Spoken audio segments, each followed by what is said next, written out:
வெயிட்டை கம்மி பண்ணா முதுகு வலி ஆட்டோமேட்டிக்கா போயிடுன்னு நினைக்கிறீங்களா? அப்போ ஸ்லிம்மா இருக்க ஆட்களுக்கு முதுகு வலி வரக்கூடாதுல்ல. வணக்கம், நான் doctor Annavimuthu, physiotherapist from AP physio health care, Ambattur, Chennai. வெயிட்டை ரெடியூஸ் பண்றதுனால ஸ்பைன் மேல இருக்கிற லோடு கம்மியாகும், அது கரெக்ட்.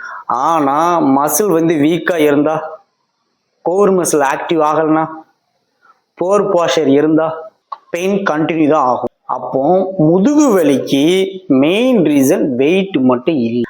வீக் மசில், போர் போஸ்டர், ராங் மூவ்மெண்ட் பேட்டர்ன், இதுதான் ரியல் ப்ராப்ளம். வெயிட் லாஸ் மட்டுமே சொல்யூஷன் இல்லை. வெயிட், ஸ்ட்ரென்த், போஸ்டர், இது மூணுமே கரெக்ட் ஆகணும். கிளினிக்ல டெய்லி நாம் பார்க்கறது இதுதான். ஸ்லிம்மா இருந்தாலும் முதுகு வலி சிவியரா இருக்கும். அப்போ இங்க நம்ம வெயிட் லாஸ் கம்மி பண்றது முக்கியம் இல்லை, நம்மளோட உடம்ப ஸ்ட்ரென்தன் பண்றது தான் முக்கியம். ஒரு ஸ்ட்ரக்சர்டு ரீஹப் பிளான் தான் உங்களுக்கு லாங் டர்மா ரிலீஃப்